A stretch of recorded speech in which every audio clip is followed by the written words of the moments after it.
अच्छा मित्रों, बड़े दुख के साथ कहना पड़ रहा है बाबूजी, समाजवादी पार्टी के संरक्षक युग महापुरुष माननीय मुलायम सिंह अब इस दुनिया में नहीं रहे बाबू।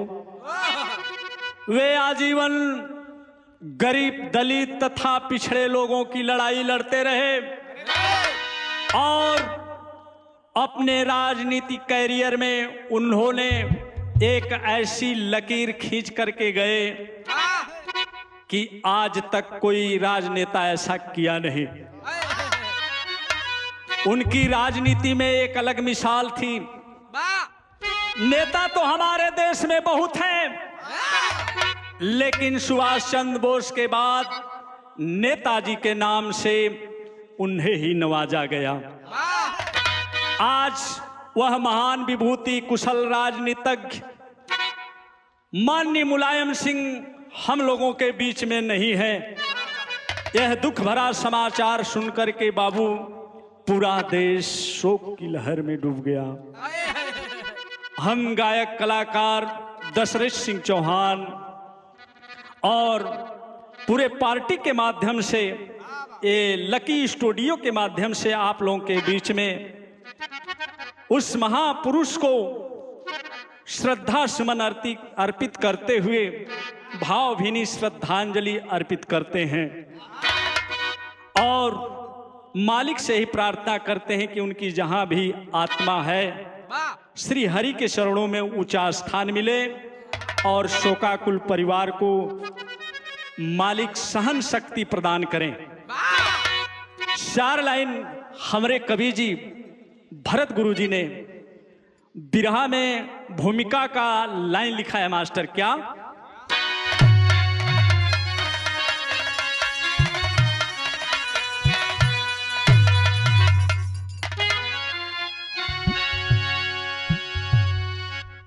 धरती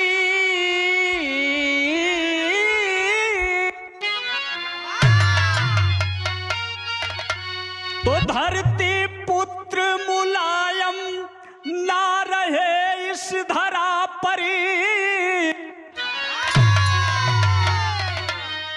राजनीति के शिखर का डूबा एक सहारा।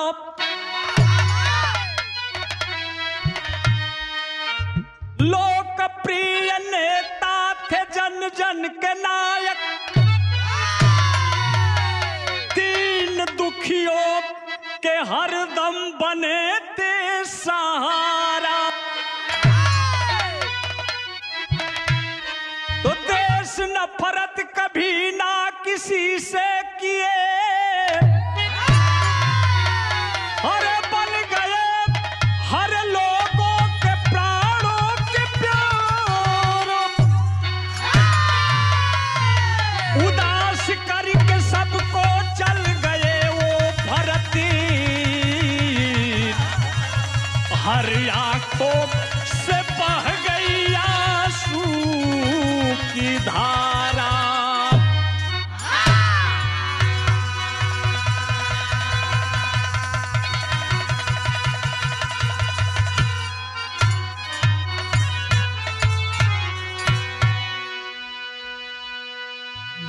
धरती पुत्र मुलायम ना रहे इस धरा पर, राजनीति के शिखर का डूबा एक सितारा। लोकप्रिय नेता थे जन जन के नायक, दिन दुखियों के हरदम बने थे सहारा। देश नफरत कभी ना किसी से किए, तो देश नफरत कभी ना किसी से किए, बन गए हर लोगों के प्राणों के प्यारा। उदास करके सबको चल गए वो भरत, हर आंखों से बह गई आंसू की धारा। कव्वाली का लाइन मास्टर कैसे?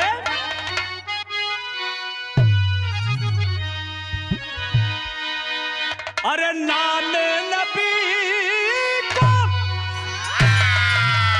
अब दिल में बसा ले।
ए बाबू, लेकिन भाव बड़ा सुंदर कवि जी लिखले।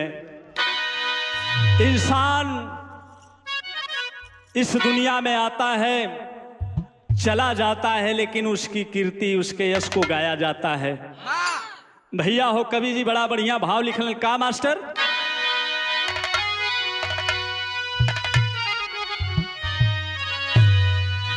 अरे जब तक रहेगा, अरे जब तक रहेगा अब इस दुनिया में,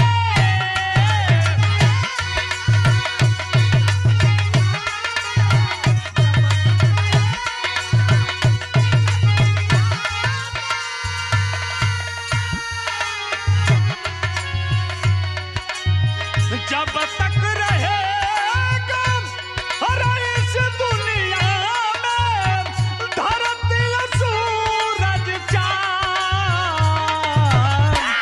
अमर रहेगा नाम मुलायम, अमर रहेगा नाम। बोलो बोलो।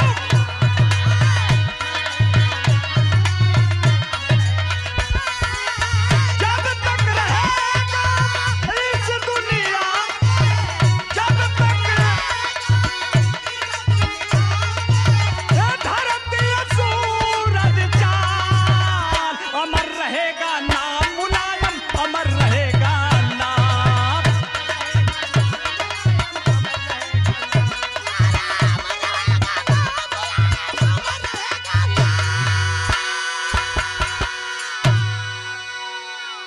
वाह ए बाबू, ए जैसे कवि जी जौहरी का लाइन लिख ले। का मास्टर?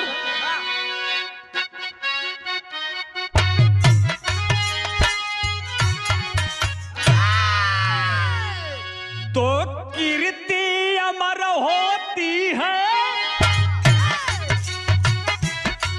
औरों के लिए जो मरता, जो देश धर्म के खातिर है प्राण न्यौछावर करता। समाजवाद का ओढ़कर चोला जलवा किया था कायम, झुकना कभी न सीखा, उसका था नाम मुलायम।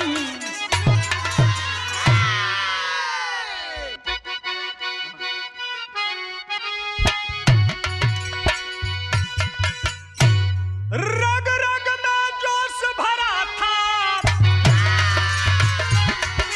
जिस्म का फौलादी, नकद निकलने में अंदरी, हकीक समाजवादी, लोहिया चरण की बगिया, शिक्षित करके सवारे, कभी कोई ठिकाना पाया, संपत को सदा निहारा।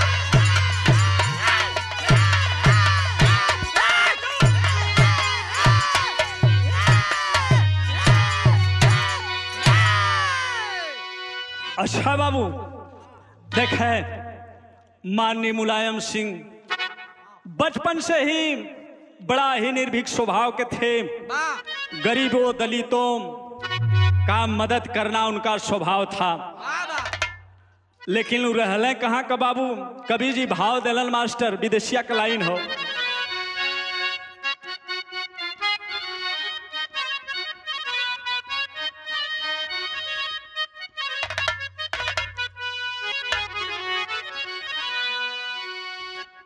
जनपद इटावा में गाँव एक सफाई,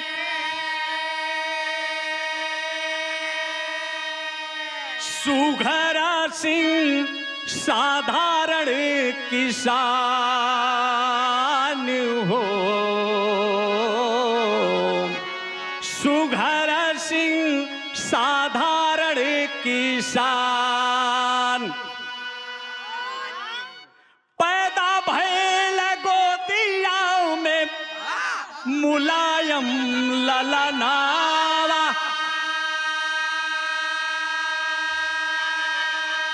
ए बाबू पैदा भैल गोदिया में अरे मुलायम लाला नाम,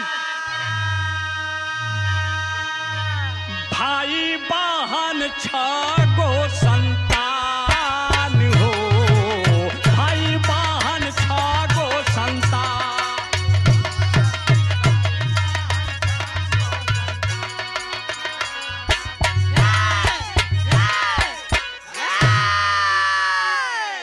ए बाबू बात के समझला। इटावा जिला का एक ठे छोटा सा गांव सैफई, सैफई का रहे वाला एक साधारण मजदूर किसान जेकर नाम सुघर सिंह यादव बतावल गई।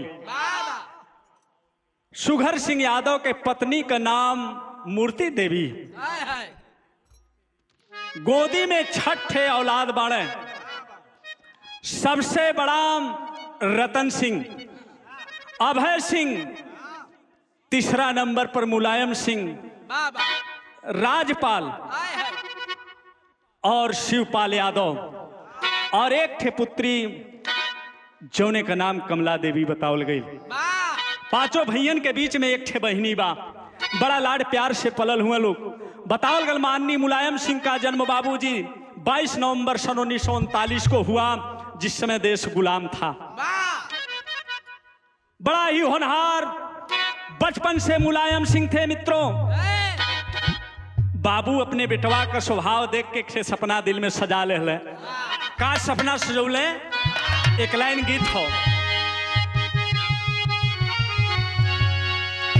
अरे झूलने पर उड़ने,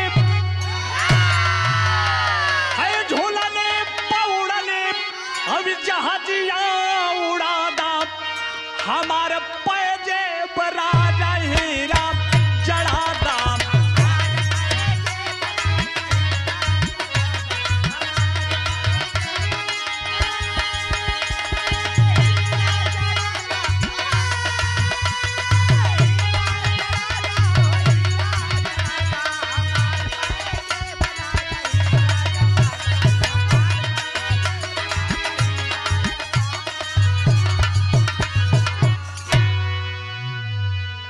कौन सा सपना रहल सुघर सिंह का बाबू? भाव लिखले कवि जी का।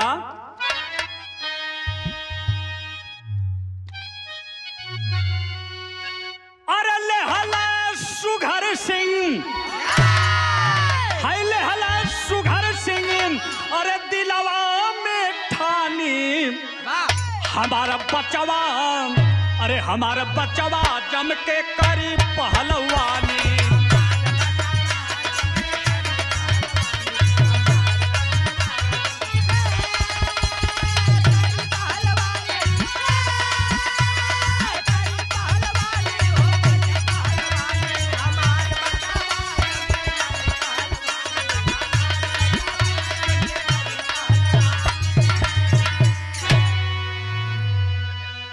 चढ़ल मुस्कुराल भयल दहिया में जान हो, अरे बारह रियाज भैल रखिया भिनान हो।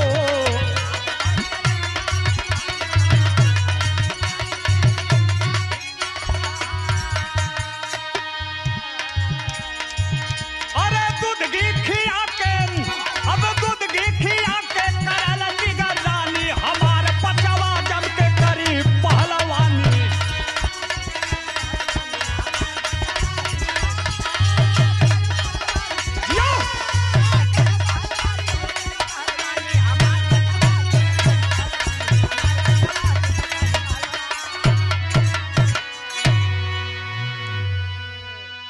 ए बाबू यह सपना सजौले कि हमार बेटवा इनके पहलवान बनाई मुलायम सिंह के। जब माननीय मुलायम सिंह लड़ाई करे लगले, लड़ाई के साथ साथ पढ़ल भी चाहत हुआ लेकिन गरीबी हो। बाबू कहले ना बेटा, खाली तू लड़ा पढ़ाई न करा पाई, काहे से स्थिति सही नहीं हो। मुलायम सिंह पढ़ना भी चाहते थे मित्रों। कुछ लोग जा करके ग्राम प्रधान वगैरह समझाते हैं बाबूजी को कि नहीं मुलायम सिंह को पढ़ाइए। रतन सिंह अभय सिंह दोनों भैया कहलन कि नहीं बाबू, मुलायम सिंह भैया के पढ़ावा, घर का काम हम सब करल जाई। बतावल जला माननीय मुलायम सिंह पढ़ाई करे लगले। लड़ाई के साथ साथ पढ़ाई, लड़ाई में उनकर चरखी दाव बड़ा सेट रहल। चरखी दाव पर अपने से डेढ़ा डेढ़ा पहलवान के उठा के अखाड़ा में चित करे लगले। पूरा शोहरत मच गल चारों तरफ। बाबू कहले कि खाली लड़ाई कराई, पढ़ाई न। लेकिन भैया लोग कहले नहीं बाबू, भैया के पढ़ावा, लड़ाई भी करी है, पढ़िए भी। माननीय मुलायम सिंह लड़ाई के साथ साथ पढ़ाई करना शुरू किए। जहां गैया भैंस बानली मड़ई में बाबू ढिबरी जला के माननीय मुलायम सिंह अध्ययन करे लगले, पढ़े लगले। तो एक तमन्ना माननीय मुलायम सिंह के अंदर बा। ऊ का सोचत हूँ मास्टर, समय बीतल है, देखा भयल का। हम बताइला परिश्रम का फल मीठा होता है। आखिरकार उस गरीबी में माननीय मुलायम सिंह ध्यान लगा करके लड़ाई के साथ पढ़ाई भी शुरू किए। तो भाव लगा मास्टर के लाइन गीत हो, गीत है बान कौनो मेहरारू नई नई आइल बा लड़की, 2-4 दिन बीतल हो, सवेरवा के टाइम बा, भोररिया में उठल है, झाड़ू उड़ू लगावत बा। तब तक न नदियो ससवा उठ गई, बड़ा प्रेमी बा ओकर। जब उठे झड़ुआ लगा के तनी से चले घनश्याम उस्ताद जला हो मधुबिया, तब तनी से चिहुके। जब चिहुके तो नदिया सवाल कैलस के अरे भौजी, ए भौजी आखिरी बात का हो, का दिक्कत हो गल? तो बतावत है, का बतौलस मास्टर?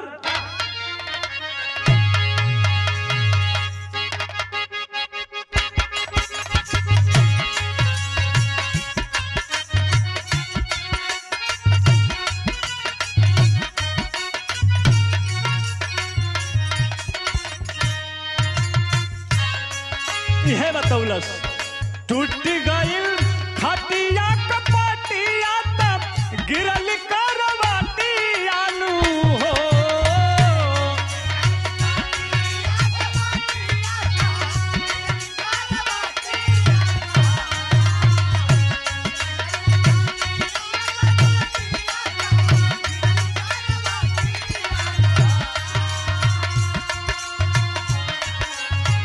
टूट गइल खटिया कपाटिया तब गिरल करवाटिया नु हो। नन दोषी लिया पर हो, नन दोषी लिया पर हो, नन दोषी लिया पर पीसे दाहर दिया दर दिया पोरे पोर उठे हो। नन दोषी लिया पर पीसे दाहर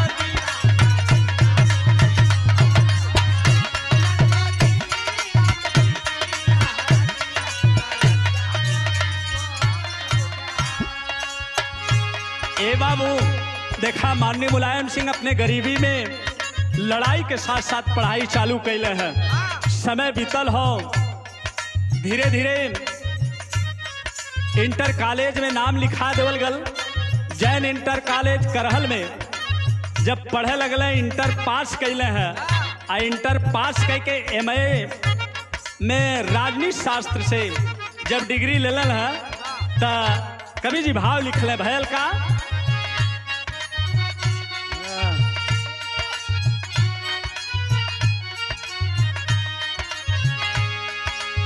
झेल के गरीबी या मदीनावा,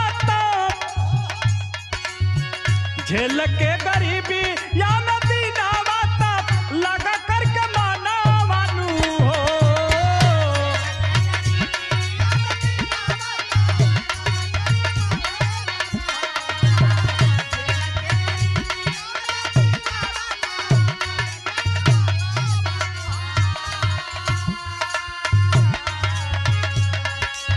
झेल के गरीबी या मदीनावा तब लगा करके मानावा न हो, कर लगा न हो,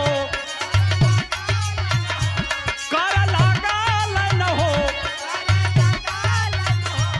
कर लगा मुलायम सिंह पढ़ैया बुढ़ैया के सहारा बनबे हो।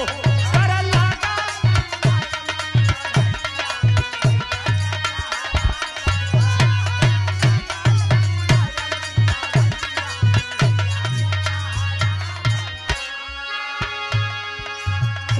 के बुढ़ाई के सहारा बनम, यह तमन्ना लेके अपन गरीबी दूर करब, परिवार में अपने जिला इलाका में अपन नाम रोशन करब। धीरे धीरे सन 1965 आयल तब भयल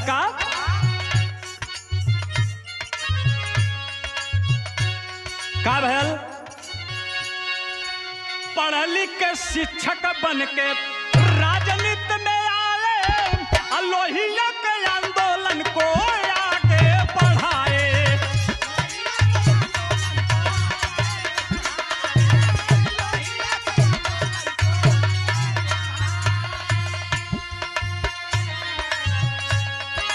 कर लगल सब कर्म बतिया तब रख के ही बतिया नू हो।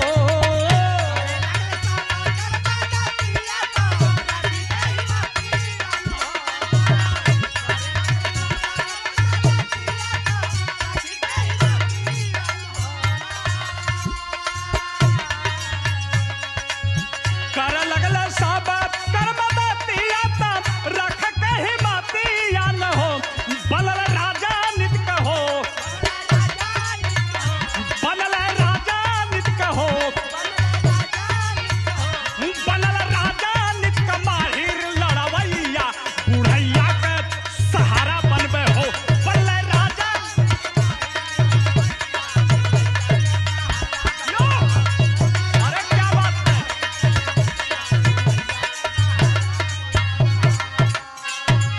ए बाबू विजयलाल भैया, जब माननीय मुलायम सिंह सन 1965 में शिक्षक बन जाते हैं और उसी जैन इंटर कॉलेज करहल में जब शिक्षक बनकर आते हैं 1965 में, तब धीरे धीरे राजनीति में अपना कदम जमाने लगे।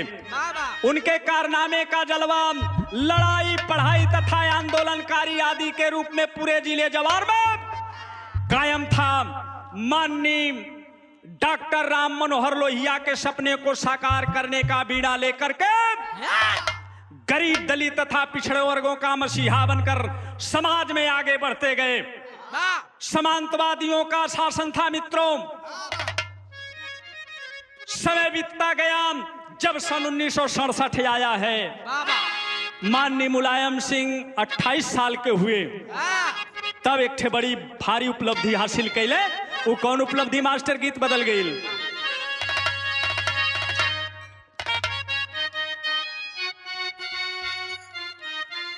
ओ हो ये कलश, अरे कि मुहवा से बोला ताला, मुहवा से बोला ताला, से जिया पर सूता ताला।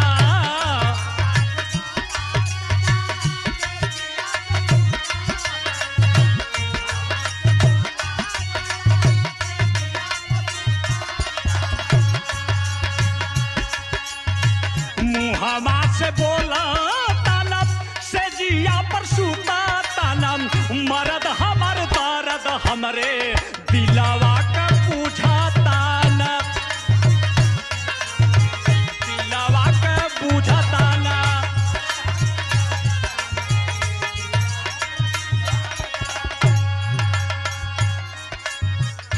1967 तब बड़ी भारी उपलब्धि है। कहा मास्टर लिखल गल, ओ हो, बड़ा सुंदर कवि जी भाव दल है। सबके पछाड़े लगल, सबके पछाड़े लगल, विरोधिन के उखाड़े लगल।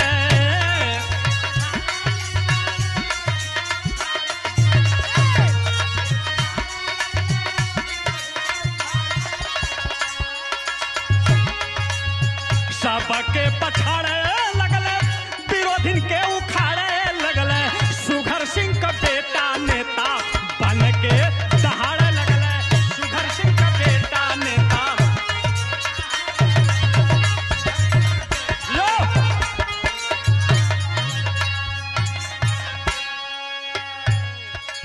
67 में विधायक बनल, 28 का उमरिया।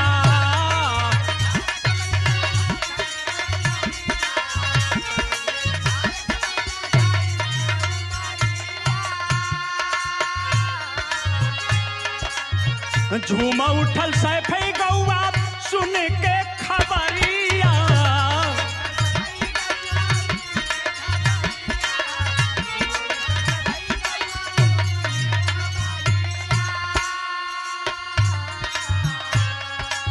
माननीय हमारे नेताजी 67 में पहली बार जब विधायक हुए तो सैफई गांव में जब ये खबर गई न, इतना लोग खुशी हो गई ले बाबू, इतना खुशी हो गई ले, सब लोग मगन बा, फूल का वर्षा करत माननीय मुलायम सिंह पर। तो लिखल गल का, गरीबन के उबारे लगल, करजा उतारे लगल। जियो जियो।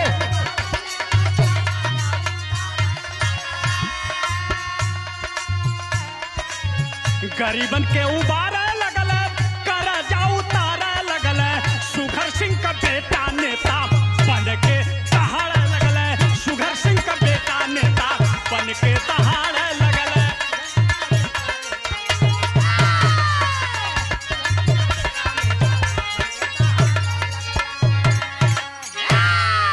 ए बाबू, बताया गया समय बीता है। सन 1989 में जब प्रथम बार मुख्यमंत्री हुए, मंडल कमीशन लागू हुआ, माननीय मुलायम सिंह आरक्षण लागू किए, जिसका लाभ हर जाति वर्ग को मिलने लगा। नौकरी में आरक्षण, पंचायत चुनाव में भागीदारी मिलने लगी। आरक्षण का पूरा जोर शोर से पूरे देश में विरोध हुआ। माननीय मुलायम सिंह अड़े रहे। जब अपने को कमजोर समझा तो उन्होंने जाकर के कांशी राम से हाथ मिलाया और अपने लड़ाई में सफल रहे। आरक्षण को लागू ही किया, छोड़ा नहीं। विरोधी लाचार हुए और यह संगठन ज्यादा दिन तक नहीं चल पाया। माननीय मुलायम सिंह जब पुनः अलग हुए कांशी राम से तो 1992 में अपनी एक नई पार्टी गठन किए, जिसका नाम समाजवादी रखा गया। बताया गया नेताजी सूबे के 3 बार मुख्यमंत्री हुए और एक बार भारत सरकार के अधीन रक्षा मंत्री का कारोबार मिला उनको। और रक्षा मंत्री जब हुए मित्रों तो एक ठे बड़ा बढ़िया काम कैले नेताजी। हमारे गरीब दलित नौजवान भाई, किसानों का बेटा जो सीमा पर जाकर के शहीद होता है, उनके पहले उन नौजवानों की लाश परिवार को नहीं दी जाती थी, वर्दी और टोपी भेजी जाती थी। माननीय मुलायम सिंह इस पर विचार किए, गहन अध्ययन किए और उन्होंने कहा नहीं, ये हमारे धर्म के एकदम विरुद्ध है और एक नियम पारित किए। उसी समय से नौजवानों की लाश, उन्होंने कहा कि ये लाश पर अधिकार घर वालों का है, दाह संस्कार करने का अधिकार घर वालों पर है, ये लाश घर पर जानी चाहिए। तभी से घर पर लाश आने लगी। समय बीता है मित्रों, सन 2012 आया है तो पूर्ण बहुमत से अखिलेश अपने बचवा के मुख्यमंत्री बनाए हैं और सबको चौंका दिए और इसमें तमाम कार्य किए, चुंगी तोड़वाए, किसानों का कर्जा माफ किए, छात्रों को लैपटॉप दिए, कन्या विद्याधन दिए, बेरोजगारी भत्ता दिए, जिसमें हम लोग खुद बेरोजगारी भत्ता पाए हैं। कन्या विद्याधन, किसान पेंशन, लोहिया आवास, सिंचाई, पढ़ाई, दवाई मुफ्त किए। समय बीता है मित्रों, जब माननीय मुलायम सिंह 82 साल के हुए तब भैल का मास्टर कवि जी टेरी में भाव लिखने का,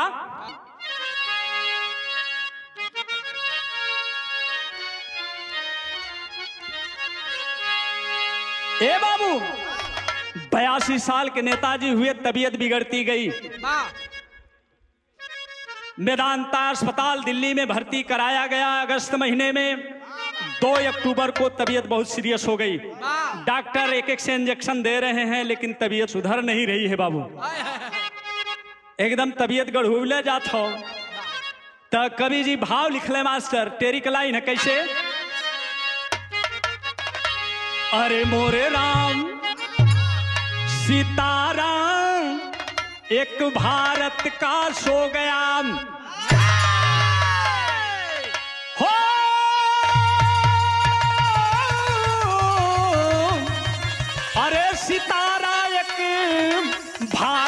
पास हो गया, तो हारा नहीं किसी से लेकिन मौत से हारा। अरे अरे हारा, अरे अरे हारा।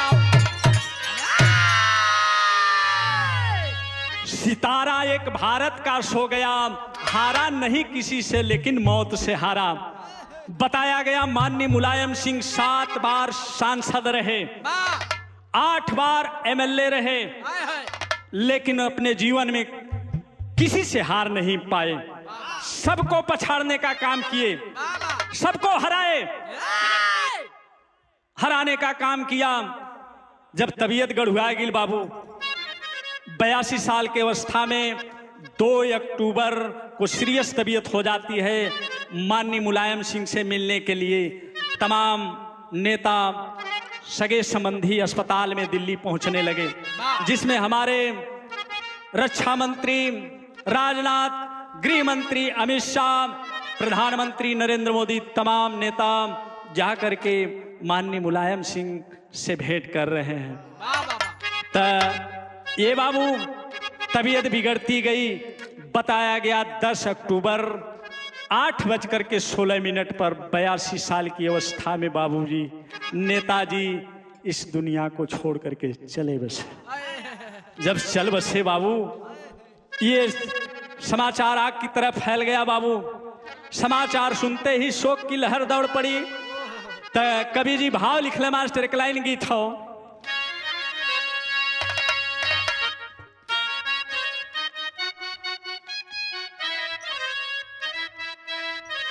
ओहो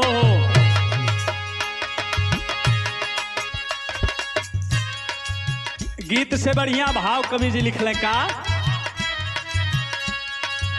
10 अक्टूबर 2022 वाला दिन आया रे 22।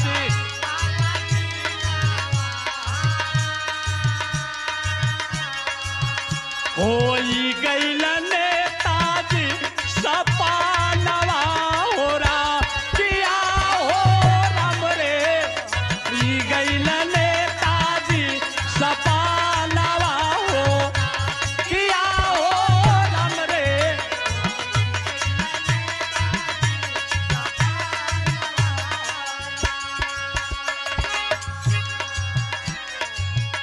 लागत खबरिया पीड़िया, लागत खबरिया पीड़िया जूटल अस्पतालिया रे जूटल।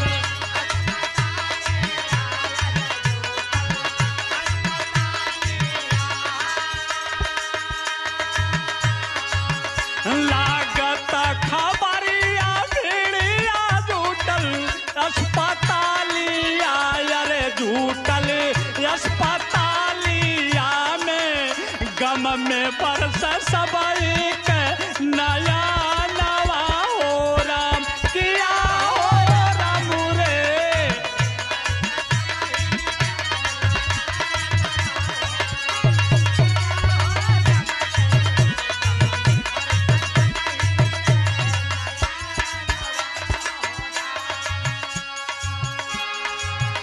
ए बाबू, ये जब खबर जाती है कि दुनिया में नेताजी नहीं है बाबू, जे जहाँ रहल सुनलस खबर के बाबू, जे उनकर प्रेमी बा हो, सब लोग अवाक हो गल, झरझर झरझर सब लोग रोवत हो। अस्पताल में डिम्पल यादव, अखिलेश यादव, धर्मेंद्र यादव, शिवपाल यादव, सब लोग गार्जियन परिवार हो बाबू, सब लोग रोवत हो छाती पीट के। त लिखे के पड़ल का। रोवा शिवपाल याबू भैया नहीं आई है अरे भैया।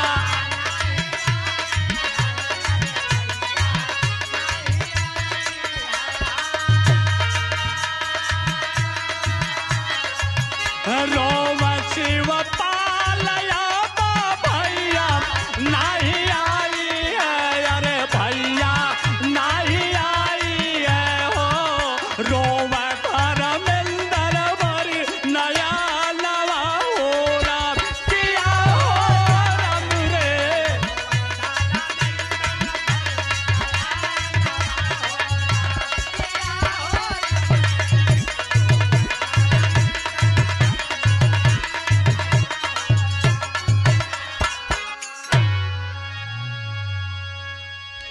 ए बाबू सब लोग झरझर झरझर रोवत हो। एम्बुलेंस के द्वारा लाश को बाबूजी जब इटावा जिला सैफई गांव में आए लेके लोग अले है बाबू, पूरा सैफई का लोग हो बतावल जाला कि छोटा सा गांव बाबू, नेताजी अपने शासन काल में वहाँ विकास की गंगा बहा दिए थे मित्रों, तमाम विकास के कार्य किए थे, लोग उनकी जय जयकार कर रहे थे बाबू। लेकिन आज माननीय नेताजी दुनिया में नहीं है। पार्थिव शरीर जब सैफई गांव में आती है बाबू, सैफई महोत्सव के हाल में लोग ला करके लाश के रखले है।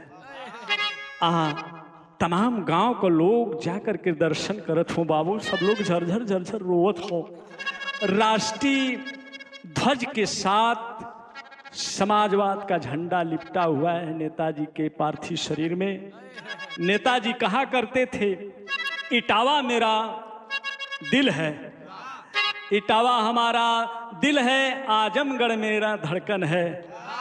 अपने प्रिय नेता के दर्शन करने के लिए बाबू जन सैलाब उमड़ पड़ा। तो देखा सब जन जुटत हुए, परिवार का लोग भी हुए। तो विदेशिया का लाइन कवि जी लिखले मास्टर का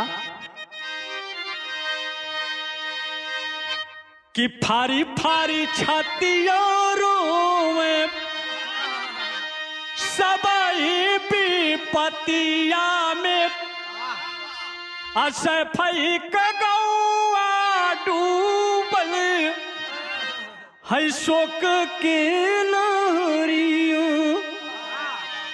नेता कार्य कर तो रोवे, अरे वन कर चाहे तारोवे, अब भला के न रोई दिल से सुने के खबरियों।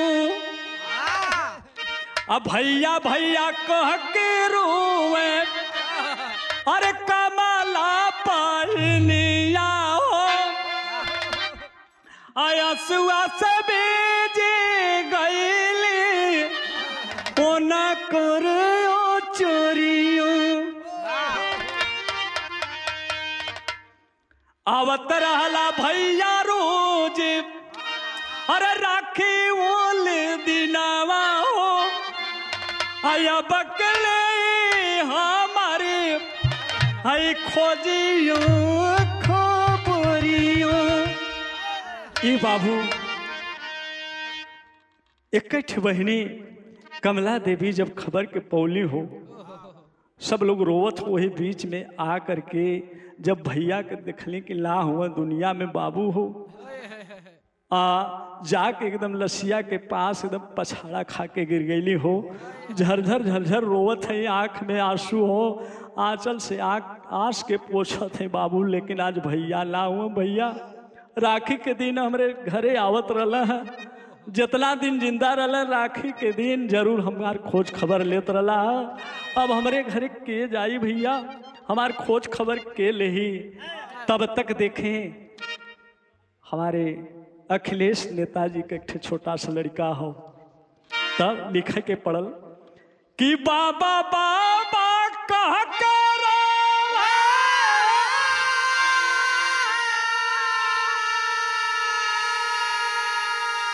अरे अर्जुन सुगना हो,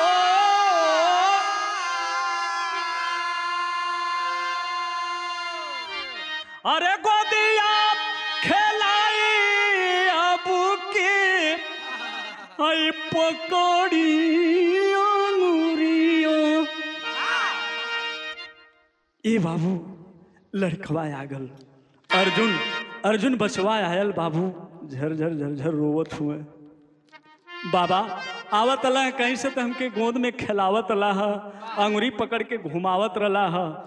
ये बाबू अब बाबा हमके दुनिया में छोड़ के चल गईला, ऐसा ना हो सकत बाबू। झरझर झरझर रोवत हुए, वही लसिया पर पीट पीट के छाती बाबा के जगावत हूँ। बाबा उठा उठा बाबा उठा, देखा कि तोहार कमाई है, कितना लोग तुहके देख के झरझर झरझर रोवत हूँ। बाबा उठा। ये बाबू कवि जी दिखा कल्पना कैले भाव लिखल है फूलन देवी बासमतीक अरे रोवत पाटी आत्मा हो अब बाबू के निदानावा में है छालक नो जोरियो समाज का सतावल पे सहारा का सहारा बनला और सांसद बना के कैल रहलो उपकरिया। ये बाबू मानो फूलन देवी और बासमती जिन्होंने माननीय मुलायम सिंह को अपना धर्म का बाप माना था, आज वो दोनों बिटिया दुनिया में तो नहीं है मित्रों, लेकिन उनकी आत्मा रो रही है। आज हम लोग के धर्म के पिता दुनिया में नहीं है, उनकी आत्मा रो रही है। समाज से बाबू सतावल दलित परिवार का मन दोनों बिटियन के माननीय मुलायम सिंह फूलन देवी को मित्रों जेल से निकाल करके दुनिया के सबसे बड़ी पंचायत में भेजने का काम किया। बासमती जैसे गरीब दलित परिवार को महिला आयोग का सदस्य बनाया। आपकी देन थी, मानो वो आत्मा रो रही है। भैया हो लिखे के पढ़ल लिखा मास्टर बताओ जला ये दुनिया में बड़ा लोग हुए, नेता तो बड़ी हुए बाबू, लेकिन वो नेता नहीं है। आज हमारे नेता के जैसा धरती पुत्र मुलायम के जैसा कोई नेता नहीं, तो कवि की कलम संकेत करती मास्टर आल्हा का लाइन हो।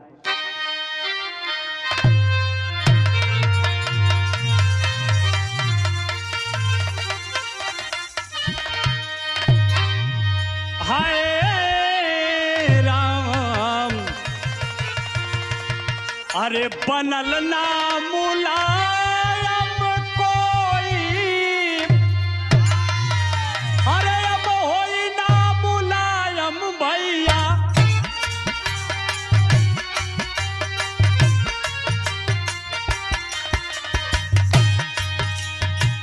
अंत हुआ राजनीति का एक अध्याय,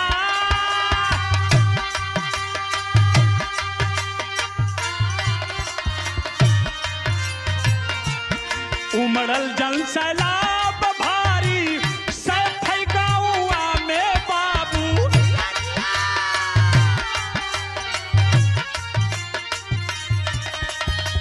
पक्ष विपक्ष के नेता गइले उहाया,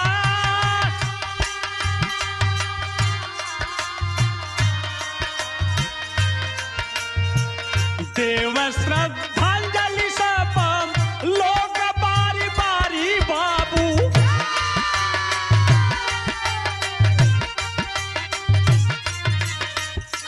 पार्थिव शरीर पर सुमन चढ़ा। आवा जो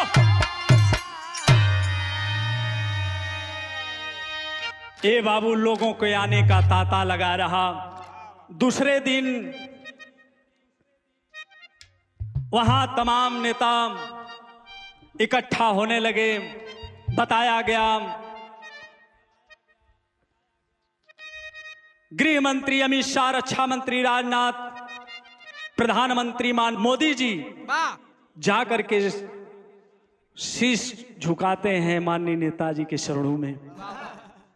मुख्यमंत्री योगीनाथ, मंत्रिमंडल के तमाम नेतागण, बिहार के मुख्यमंत्री चंद्रबाबू नायडू, शरद पवार, छत्तीसगढ़ के मुख्यमंत्री भूपेश बघेल, तमाम नेता जाकर के मिलने लगे।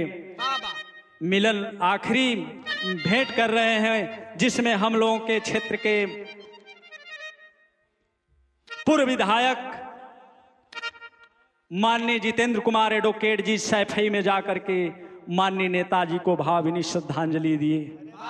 और हमारे क्षेत्र के तमाम नेता, जिसमें दुर्गा जी के पोखरे पर शोक सभा किए, चंदौली में तमाम नेता जाकर के शोक सभा किए और माननीय जी के फोटो पर फूल दे करके श्रद्धा सुमन अर्पित किए।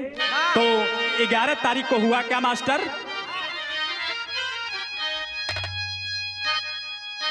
11 अक्टूबर को निकलल शोभा यात्रा भैया,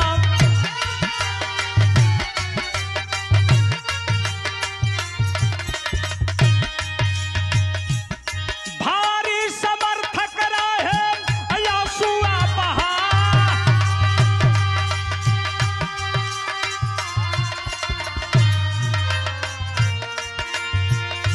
11 अक्टूबर को निकली शोभा यात्रा बाबू,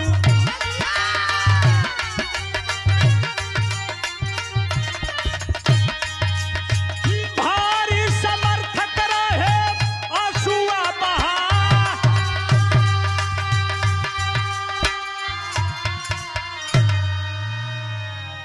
ए बाबू 11 अक्टूबर को स्मशान घाट पर, सैफई स्मशान घाट पर लाश को लाया गया और माननीय अखिलेश जी चले हैं मुखाग्नि देने। चंदन की लकड़ी की चिता सजाई गई है। आज जब बाबू के अंतिम संस्कार में जब भैया हो, जब चल रहे हैं मुखाग्नि देवे, अखिलेश यादव माननीय हमारे नेता जी के शरीर को देख करके रोने लगे, फफक करके रो दिए बाबू। आज बाबू दुनिया में ना हुए, हमार चारों तरफ से हम उघार हो गईली। यह सोच के अखिलेश यादव लगले रोवे बाबू। आग ना लगाओ तुम्हें बगलिए में आजम खाओ, कहले बेटा रोवा मत, ये दुनिया का परंपरा बा, मुखाग्नि दे दा बेटा। जय दिन तोरे बाबू का साया रहल तुहार साथ देले, तो यही से बाबू हो लिखल गल। आखिरकार सब्र किए हैं और चिता में आग लगा दिए। धू धू करके नेताजी की लाश जल गई, आज जल गई और पंचतत्व में विलीन हो गई। नेताजी बताया जाता है जितने दिन गांव में रहे, गांव में एक मंदिर था, मंदिर में जाकर के स्नान करने के बाद पूजा किया करते थे और पूजा करने के बाद एक पीपल का वृक्ष है, चबूतरा बना है, उस चबूतरे पर जाकर के बैठा करते थे। जब शव यात्रा निकली है बिना आंधी बिना तूफान के, बताया गया उनके बंगले की तरफ मुंह करके वो पेड़ पीपल का ऑटोमेटिक गिर पड़ता है। ऐसा महसूस हुआ कि वो भी शायद अपने नेता की सदमे को बर्दाश्त नहीं कर सका, जो चर्चा का विषय बना रहा मित्रों। लेकिन सत्य तो ये है, जाना दुनिया से सबको है, लेकिन उसकी कुछ पहचान बनी होती है।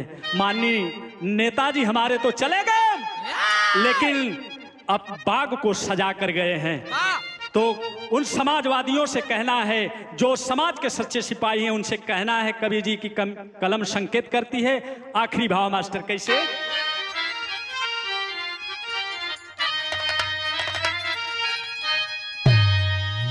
अरे तो हमारे देशवा में समाजवाद कायम रही है। अरे हमारे देशवा में अब समाजवाद कायम रही है। अक्के तनो करे कोई रुदा नवाय मुलायम नाय।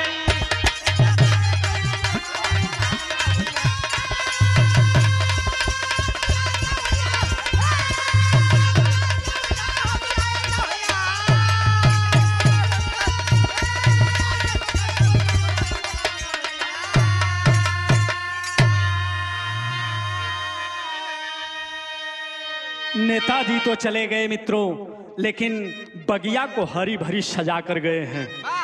समाजवादियों से मेरा निवेदन है, उस बाग की सिंचाई करना, उसको हरा भरा रखना हम सभी आप लोगों का कर्तव्य है। और वो बाग कौन सी है, वो पौधा कौन सा है, आज हमारा समाजवाद, हमारा देश देख रहा है। माननीय मुलायम सिंह की झलक है, कहां पर है? लिखा गया कि अखिलेश में मुलायम का चेहरा देख रहा है देश। अरे हिम्मत न हारो, संघर्ष करो, अरे फिर से जागो अखिलेश पूरा। अरे पूरा करी हाथ तू सपना वाला मुलायम नाय।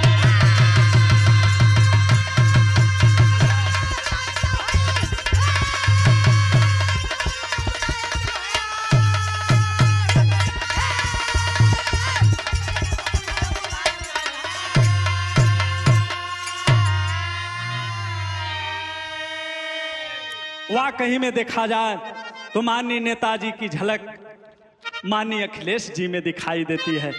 जब कभी झटका उटका से चलते हैं तो माननीय नेताजी की झलक आती है उसमें। तब अगली लाइन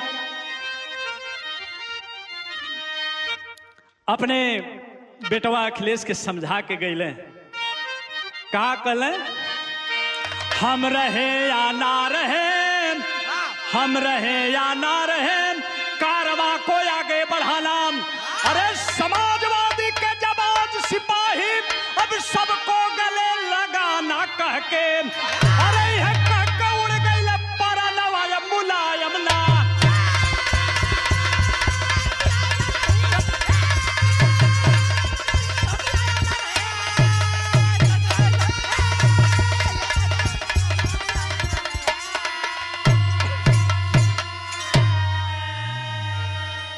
यही कहे माननीय अखिलेश जी से, बेटा मैं रहूं या ना रहूं, लेकिन ये समाजवाद का बीज मैं बोकर जा रहा हूं, इसको संभाल कर रखना।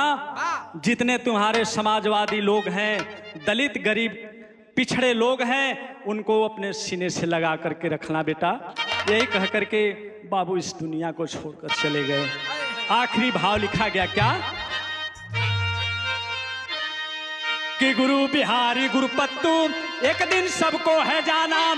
अरे राम सकल सीताराम अब स्वर्ग से लिखते गाना।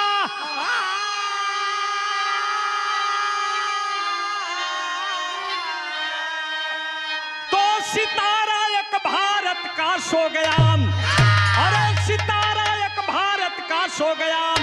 तो डीएस भरत कहे अब मिले जन्म दोबारा, सितारा एक भारत का सो गया। मिले जन्म दोबारा हो।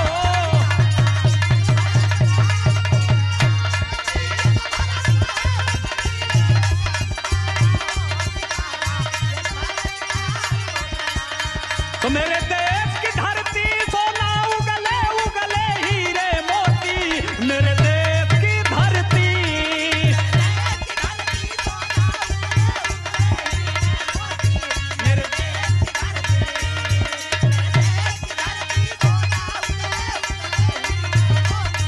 मेरे देश